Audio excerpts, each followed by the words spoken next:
जीव स्वयं नित्य निरंतर कर्मों के जाल को रच रहा है और अपने आप को बांध रहा है। आपको मुक्त होना है, बंधना नहीं है। जीव का जन्म कर्मों के अनुबंध से होता है, कर्मों के बंधन से होता है, और उसको अपना ऋण चुकाना होता है। कर्मानुबंध ये बहुत सूक्ष्म विषय है। जैसे आप जिस परिवार में जन्म लिए हैं तो उस परिवार के लोगों से आपका ऋण है, इसलिए उसी परिवार में आप आए हैं। और ऋणानुबंध उसको बिना चुकाए या बिना वसूल किए आप वहां से जाएंगे नहीं। आपको लेना है तो वसूल करना है और देना है तो चुकाना है। ये पूर्व के जन्मों से निश्चित किया गया है। जैसे किसी के यहां पुत्र हुआ, जन्म से ही पैसा खर्चा शुरू हुआ, जब बड़ा हुआ तो उद्दंडता के द्वारा मार पूरे परिवार को क्लेश पर क्लेश देता चला जा रहा है।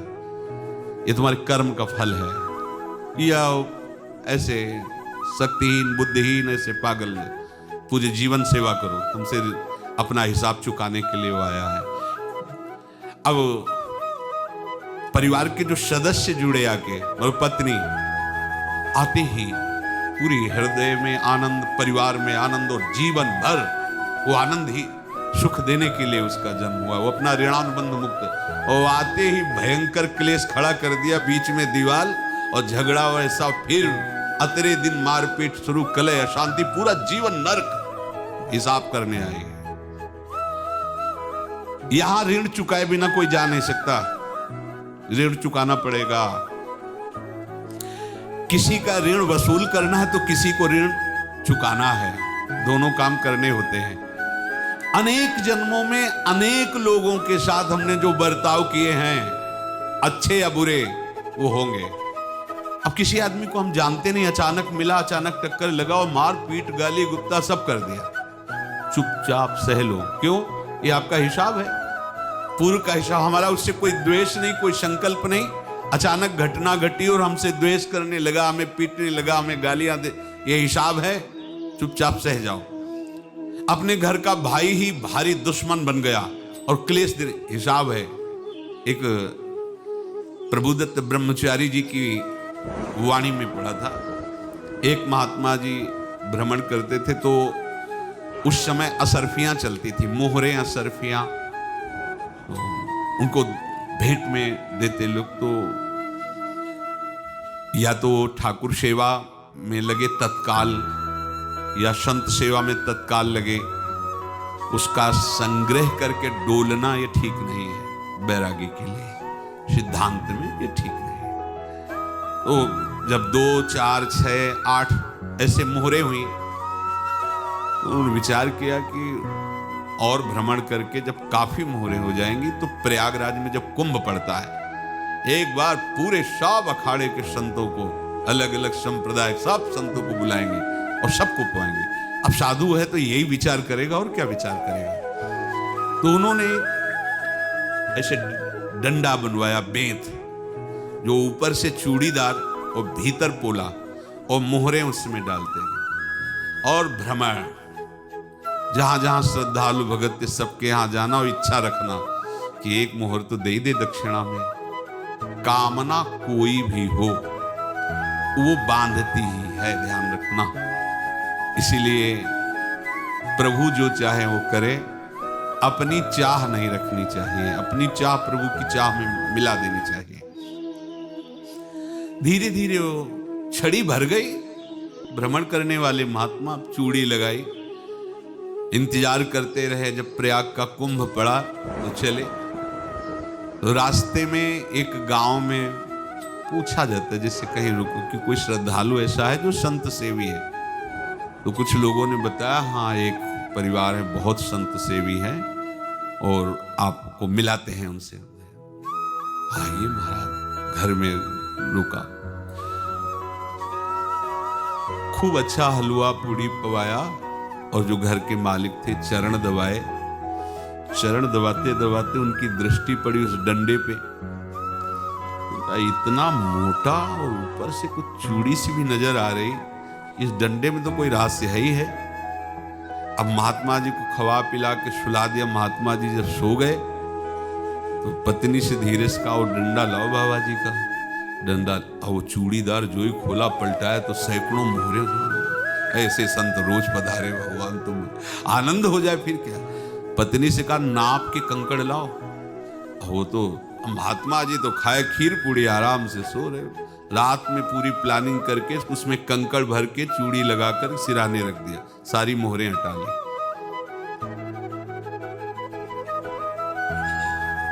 महात्मा जी आराम से छड़ी उठाए तो वजन पक्का। वैसे बड़े लोग चतुर होते हैं, पर ये नहीं जानते कि कर्म कितना भयानक होता है। और उनकी कोई संतान नहीं थी, पर धन में इतना प्रेम उनको था। बहुत सावधान साधु महात्माओं के पास जो अर्थ है, गृहस्थी अगर आता वहीं से है, पर अगर उसको जोर जबरदस्ती या किसी छल कपट से, तो वो उसका विनाश ही करता है। आज तक का प्रमाण है। अब उनको ये भाव पता नहीं होगा, या पता होगा तो लोभ के कारण वो उसको मान नहीं पाए होंगे। महात्मा जी गए प्रयाग में, किसी अखाड़े पर रुके और वहां प्रार्थना की कि कल जो है संपूर्ण अखाड़ों का निमंत्रण किया जाए और सब संतों को भोग पवाया जाए, उनको दक्षिणा भी दी जाए। महंत ने सोचा कि बहुत बड़ा है तो उत्सव है, क्योंकि प्रयाग में कितने हजारों संत महात्मा सब। उनका महाराज बोरों इसमें चीनी और टीनों घी लगेगा, सब व्यवस्था। बोले आप मंगाइए, एक एक हिसाब हम करेंगे, हमारे पास सब व्यवस्था है। बोले कुछ तो पहले दे दो, इकट्ठे देंगे हम। उनको था कि अगर हम छड़ी खोला और 2-4 मोहरे दी, किसी को पता लग गया तो गड़बड़ हो सकती। बोले हम भंडारे के समय आखिरी में सब कुछ आपको दे देंगे। ठीक। वो अपने पास से पैसे लगाकर खूब जितना सामग्री सब लाए, लाखों की, और सब संतों को निमंत्रण कर दिया। संत जन निमंत्रित हो गए, भंडारा बन रहा है। तब वहां के महंत है, उनका देखो भंडारा भी बन रहा है, संतों को निमंत्रण। अब आप अर्थ की व्यवस्था कीजिए, क्योंकि इतनी बड़ी हमारी सामर्थ्य नहीं थी जितना हमने किसी तरह हमने व्यवस्था की। अब मुझे अर्थ चाहिए, तभी आगे की व्यवस्था बढ़ेगी। संतों को दक्षिणा देंगे और जिनसे अर्थ लिया उनको दे। देखो रसोई बन गई है सब।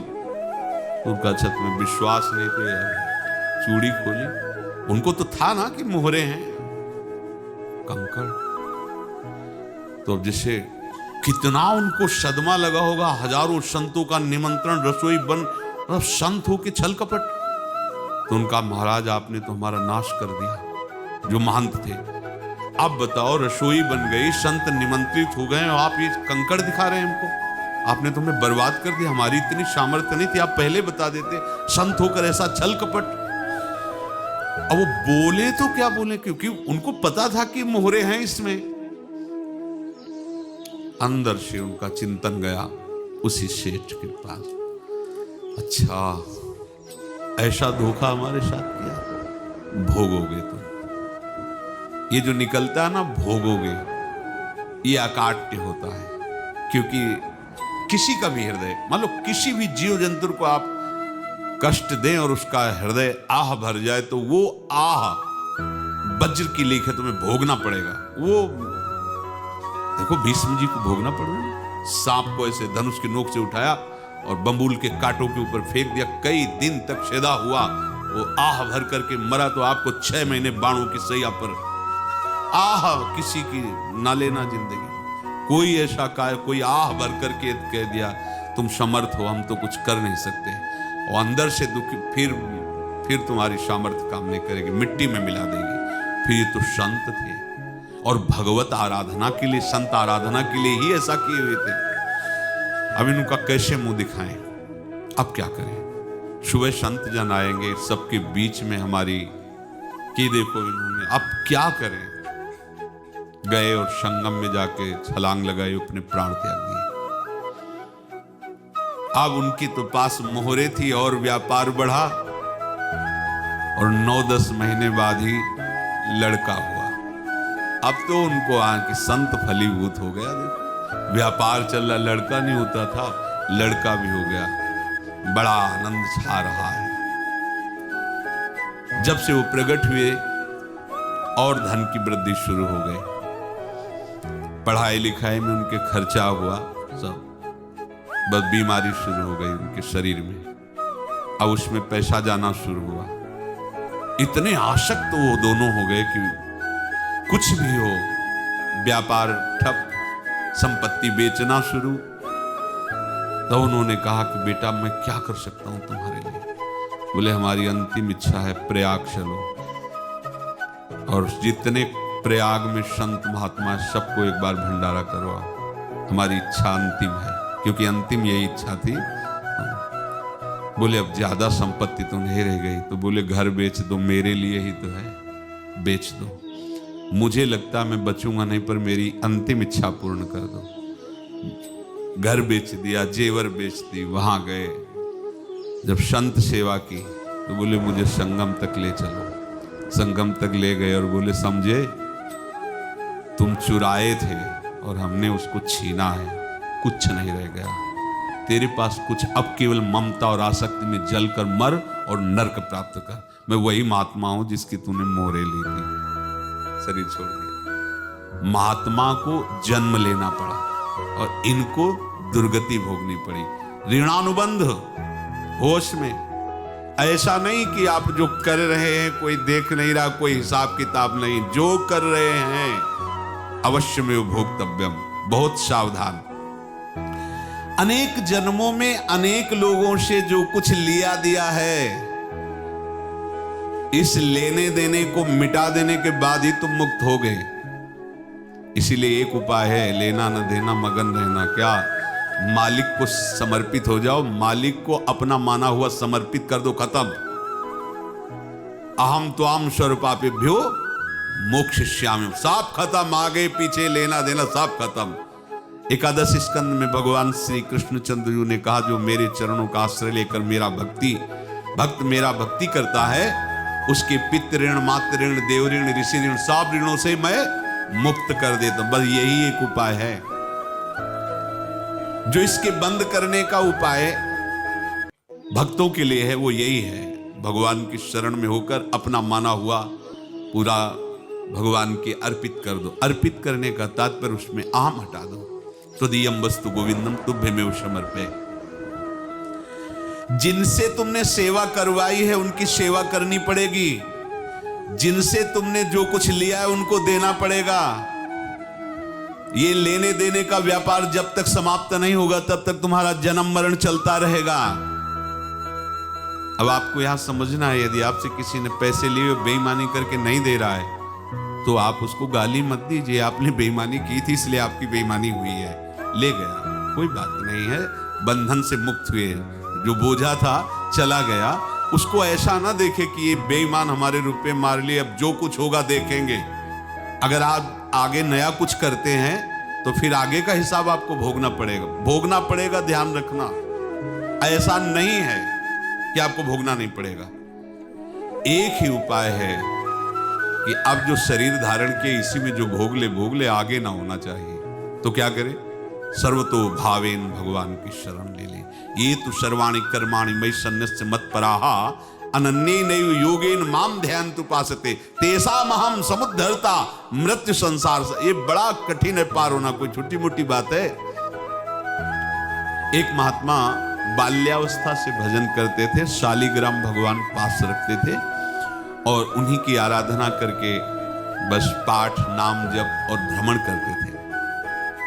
यौवन अवस्था थी, गंगा जी के किनारे अपने ठाकुर को विराजमान करके स्नान करने के लिए कपड़ा ही उतार रहे थे कि 90 लोग आ गए, भाला तलवार सब, मारो मारो इसको मारो, घेर लिया। तो उन्होंने हाथ जोड़कर कहा हमने क्या अपराध किया, कोई सुन ही नहीं रहा। तो उन्होंने कहा मार तो डालोगे ही आप 90 लोग, हम कोई अस्त्र शस्त्र तो लिए नहीं, एक बार हमें गंगा में डुबकी लगा देने दो और अपने ठाकुर को स्नान करा देने दो, फिर इसके बाद आप मार देना। भगवत इच्छा से लोग रुक गए, स्नान किया और अंदर से प्रार्थना की, प्रभु ये क्या लीला है आपकी सिवा मेरा कोई है नहीं और ये मुझे मारना चाहते हैं। तो भगवान ने जानते हो क्या कहा उनके अंतर में, तुम मेरे में ध्यानस्थ हो करके शरीर को छोड़ो, ये लोग मारेंगे। ये मेरे भजन का फल है कि तुम्हें 90 जन्म नहीं लेना पड़ेगा। एक ही जन्म में 90 मिलके, तुमने 90 हिंसा की थी पूर्व में, तो तुम्हें 90 बार जन्म लेना होता और एक एक करके मारते। ये मेरे भजन का प्रताप है कि एक बार में ही 90 का हिसाब हो जाएगा। तुम आंख मूंदो, मेरे ध्यान में मगन रहो, मेरे प्रताप से तुम्हें कोई चोट नहीं होगी और स्वाभाविक मूर्छावस्था में प्राण तुम्हारे छूट जाए। ऐसा ही हुआ, ऐसा हुआ।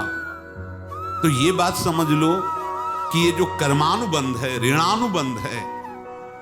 अब देखो, अगर शाप महात्माओं ने दिया कि तुम्हारे वंश का इससे विनाश होगा, तो भगवान भी परम धाम जा रहे तो उसी कील से, बाण की नोक में जो मछली लील गई थी छोटा कण, उसी से की नोक बनाई और उसी नोक प्रहार किया। भगवान के श्री चरण में वही बाण की नोक लगी और भगवान स्वीकार किया ना। भगवान का बड़ा लीला विचित्र है। अगर छुप करके उधर रामावतार में बात, तो इधर ऐसे स्वीकार किया भगवान ने। ऐसा कहीं नहीं दिखाया कि मैं भगवान हूं तो मैं अपने लिए, ऐसा नहीं दिखाया। नारद जी का हित किया पर नारद जी ने शाप दिया तो भगवान ने स्वीकार किया। बंदरों ने ही सहायता की, जैसा बोले थे वैसा। ये लीला इस शरीर में भोगनी पड़ेगी।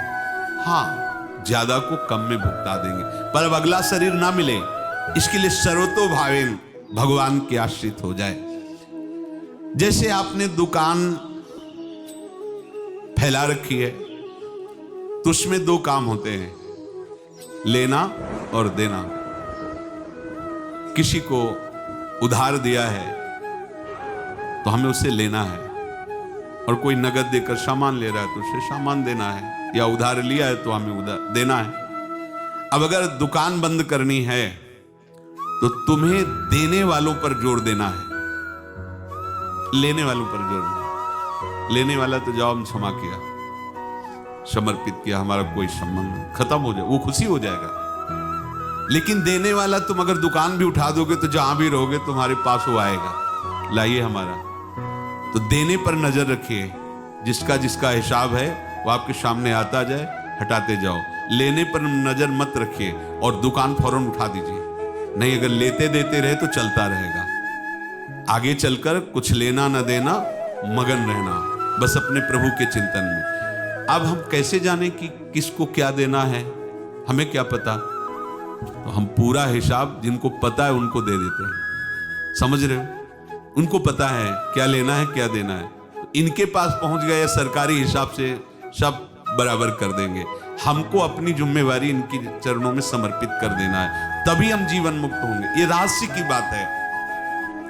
प्रभु कह रहे हैं, यस्य सर्वे समारंभाः काम संकल्प वर्जिताः ज्ञानाग्नि दग्ध कर्माणं तमाहु पंडितम बुधाः।